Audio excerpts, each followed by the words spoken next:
Fala, galerinha do 7º ano, meu nome é Cledson Pereira, professor de História. A matéria mais gostosa de se estudar. Entender história na aula de hoje é entender um processo, e para entender este processo, temos que relembrar do anterior.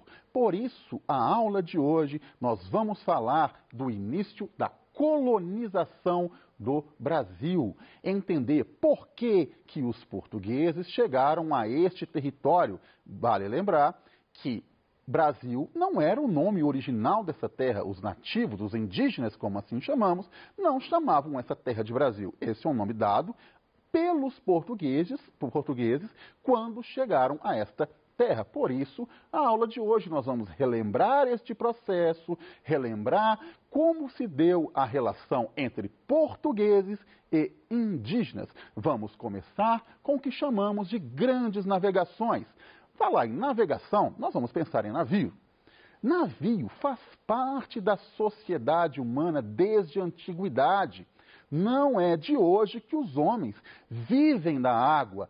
Toda a sociedade antiga nasceu perto de grandes rios, muitos deles navegáveis. Os egípcios, os fenícios, os vikings eram todos grandes navegadores. Então, por que a Europa, a que se orgulhava de ser a sociedade civilizada, demorou tanto a lançar-se ao mar?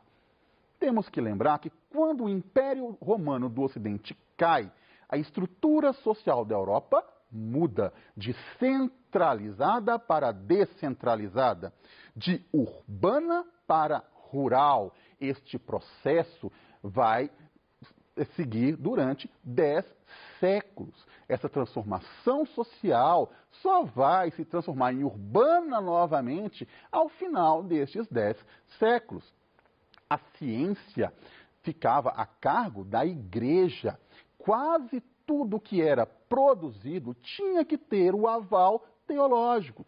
Se não era um preceito de Deus, não era aceito por esta sociedade. Muitos que ousaram questionar essas teorias, estes dogmas, acabaram mortos, acabaram presos. Portanto, o imaginário europeu daquela época, dominada pela Igreja Católica, não permitia que ele lançasse no desconhecido. O conhecimento de mundo destes europeus era muito restrito naquele momento. Portanto, eles imaginavam que a sociedade era formada apenas pela Europa, que eles conheciam, pelo Mar Mediterrâneo, que eles conheciam, pelo norte da África e pelo Oriente Médio. As cruzadas, que você já ouviu falar, que era a Guerra Santa que a Igreja Católica comandava junto com os militares para retomar a terra onde Jesus teria nascido, tentar encontrar o Santo Graal. Vamos esquecer esse romantismo todo e pensar na parte prática. Foi um grande genocídio de ambas as partes. Mas o que essas cruzadas trouxeram de volta foi o renascimento comercial entre Europa e Oriente, principalmente Europa e uma terra que eles chamavam de Índias. O que tinha nessas terras que não tinha na Europa? O que eles chamavam de especiarias, tempero. Tempero para comida, algo que raramente era encontrado na comida europeia, sobrava na comida daquela região das Índias. Portanto, o comércio entre Europa e Índia se tornou muito lucrativo para quem comercializava especiarias. Aí nós temos um fato importante. Quando Constantinopla, que fica na atual Turquia, cai, esta rota comercial, ela é fechada. Qual é o caminho, então, para chegar às Índias e continuar fazendo este comércio? Dar a volta no continente africano. Seria, então, necessário lançar-se ao mar. Qual era o problema? Eles acreditavam que se adentrassem muitos quilômetros no mar, chegariam ao firmamento do mundo. Eles cairiam num abismo sem fim. É uma espécie de teoria de terraplanismo da Idade Média, que assim como a teoria de terraplanismo de hoje, estava errada. É muito bom lembrar, gente, a Terra não é plana. Por favor, por mais que tentem falar isso com vocês, a Terra não é plana. Eles acreditavam que se adentrassem mar adentro, cairiam neste abismo sem fim. Outro fator importante, eles acreditavam que estes oceanos desconhecidos estavam repletos de monstros marinhos, devoradores de marinheiros e embarcações. Tudo bem, existem baleias, grandes animais nos oceanos, mas nenhum deles são monstros marinhos. Esta teoria vigorou durante séculos na cabeça destes marinheiros, dificultando o lançamento das nações europeias ao oceano, a explorar terras mais longínquas que eles nem sabiam que existiam. Portanto, dominar o continente africano, contornar este continente, passou a ser uma luta contra o próprio imaginário, contra os próprios medos e o desconhecido. Quem vai ser o pioneiro? Portugal. Por causa da posição geográfica, muito mais ocidental que os outros países da Europa, ele pôde lançar-se ao mar primeiro.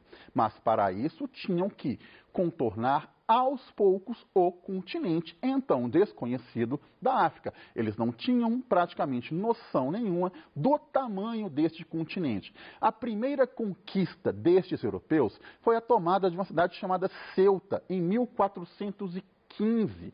Ela se tornou um importante entreposto comercial por causa da sua localização, onde eles podiam controlar tanto o mar Mediterrâneo quanto a costa africana. A partir deste domínio desta cidade de Ceuta, os portugueses puderam contornar aos poucos, não foi de uma vez, todo o continente africano. Para isso, vai se valer de grandes navegadores.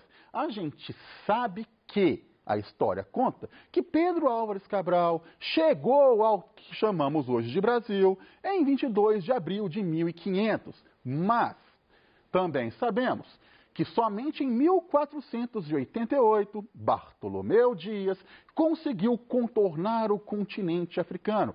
Qual era o problema? Aquela região onde hoje é a África do Sul era chamado de Cabo das Tormentas, por causa do grande número de tempestades. Por isso, várias embarcações naufragaram ali. Contornar o continente africano pela primeira vez foi uma grande vitória para Portugal. 10 anos depois, Vasco da Gama chega a Calicut, na Índia. Estabelece então ali um acordo comercial entre portugueses e aqueles moradores da região da Índia. Então, somente em 1500, numa viagem que seria de Portugal a Calicut, que Pedro Álvares Cabral chega ao Brasil. Qual é a novidade aí? Este mapa. Se a gente está pensando que um navegador sai de Portugal com destino à região que chamamos de Índia e chega ao Brasil e fala, como muitos acreditavam, que foi por acaso, ou ele é o pior navegador do mundo, porque não sabe a diferença entre Oriente e Ocidente, Leste e Oeste, ou a história não é muito bem contada. Por quê? A diferença de destino é muito grande. O que nós sabemos hoje? Portugal já sabia da existência de terras nessa região que chamamos de América, uma vez que os espanhóis já haviam chegado aqui. A maior prova disso é o Tratado de Tordesilhas de 1494, quando ele força uma divisão mais a oeste, dando a eles possibilidade de dominar terras que hoje chamamos de Brasil. Então, esta viagem de Pedro Álvares Cabral não foi por acaso. Eles sabiam da existência de novas terras, por isso criaram uma embarcação, uma frota maior, que necessitava de uma curvatura no próprio oceano para contornar o continente africano maior, e deram uma desculpa de terem encontrado, então, novas terras. Então, não foi por acaso que os portugueses chegaram aqui em 1500. O que nós vamos entender? o primeiro contato de portugueses e indígenas e nativos era de espanto, de curiosidade. Nada era mais diferente de um português e um nativo, que chamamos de nativo brasileiro. Nas formas de se vestir, nas formas de se portar, na forma física, nos costumes. Tenta imaginar o espanto deste navegador, destes colonizadores portugueses, com os animais que aqui estavam. Tenta imaginar o espanto deles encontrarem com um papagaio pela primeira vez. Eles pensaram, meu Deus, aqui tem uma ave que fala. Aqui tem animais que não se vê em local nenhum do mundo. Começou a veicular uma notícia, uma lenda que Portugal tinha encontrado não somente uma terra nova, mas tinha encontrado o Jardim do Éden. Acreditem se quiserem, certos teóricos europeus acreditavam que a América era o Jardim do Éden, pelos animais, pela população que ficava, na maior parte do tempo, sem roupa e pela ingenuidade deles. Ingenuidade de acordo com a teoria civilizatória destes portugueses. Qual é a primeira relação comercial? Eles não tinham intenção de ocupar a terra. Eles tinham a intenção de explorar a terra. Mas eles não encontraram o que tinham em mente, que era ouro e prata. Portanto, a primeira relação comercial entre portugueses e indígenas brasileiros foi a exploração do pau-brasil, uma árvore que dava origem a uma tinta vermelha extremamente valiosa no mercado europeu, por ser uma cor extremamente difícil de se encontrar na natureza. Se vocês repararem, as roupas dos reis, a roupa do Papa, que é o maior poder da Igreja Católica, que era extremamente poderosa nesta época, são vermelhas. O pobre não usa vermelho. Somente as pessoas poderosas tinham dinheiro para conseguir uma roupa vermelha. Portugal acabava de achar uma fonte que acreditavam ser inesgotável de uma matéria-prima que originava a tinta vermelha. Portanto, explorar este pau-brasil era extremamente essencial para o sucesso da colonização, da ocupação dos portugueses no nosso território. Quem vai explorar, quem vai cortar esta árvore? São os indígenas brasileiros. Qual é a relação? A relação chamada de escambo, quando o indígena colhe, carrega e abastece o navio que está na costa. O que ele ganha em troca? Ele ganha bugigangas, espelhinhos, pequenos colares, coisas que não tinham valor para os portugueses, mas pelo desconhecimento dos nativos, eles acreditavam ser valioso. O indígena não ligava para o ouro, não ligava para a prata. Ele gostava daqueles presentes que ele acreditava que estava recebendo dos portugueses e achavam que valia a pena ceder a sua força de trabalho para cortar e abastecer os navios portugueses. Anos mais tarde, esta relação entre indígenas e portugueses vai se transformar em escravização. Porque os portugueses vão tentar escravizar estes indígenas, não vão ter sucesso, porque o indígena não vai se adequar ao sistema compulsório e vão trazer, no século seguinte, os primeiros seres humanos escravizados vindos do continente africano, que já estavam habituados a essa prática numa cultura do próprio continente, onde a escravização já era comum. Portanto, esta relação comercial do pau-brasil vai se dar inicialmente de forma de escambo entre indígenas e portugueses. Os primeiros anos de ocupação, de colonização dos portugueses, eles não vão fincar raízes no nosso território. O que eles vão dar como prioridade? Simplesmente chegar no nosso litoral, forçar os índios, de certa forma, a cortar essas árvores e abastecer o seu próprio território. O grande problema é que a falta dessa ocupação definitiva vai fazer com que outras potências europeias façam um serviço de pirataria no litoral brasileiro. A Inglaterra, a França, a Holanda vão se interessar também pelas riquezas dessa terra e vão promover ataques à costa brasileira. A França, por exemplo, vai ocupar definitivamente a cidade do Rio de Janeiro neste período. Portanto, era necessário que Portugal, a coroa portuguesa, ocupasse definitivamente o território brasileiro a partir de 1530. Essas expedições que vão surgir a partir de embarcações portuguesas visando ocupar, fincar raízes, vão começar a nomear os marcos geográficos brasileiros de forma rápida, de forma apressada, com nomes que nós usamos até hoje. O que eles usavam? Então, chegou lá um português, o Martim Afonso, e encontrou o rio. Olha que rio maravilhoso, temos que dar um nome para este rio. Hoje é dia de qual santo? São Francisco. Então esse é o rio São Francisco. Chegou lá numa baía, perto de onde Cabral teria chegado. Hoje é que dia no calendário católico? É dia de Todos os Santos. Então essa é a Baía de Todos os Santos. Lá, no que chamamos de Rio de Janeiro hoje, encontraram a Baía de Guanabara, acharam que era um rio. Chegaram no dia 1º de janeiro. Então esse é o Rio de Janeiro. Assim como chegaram na região de Angra dos Reis no dia 6, ou seja, dia de folia de reis.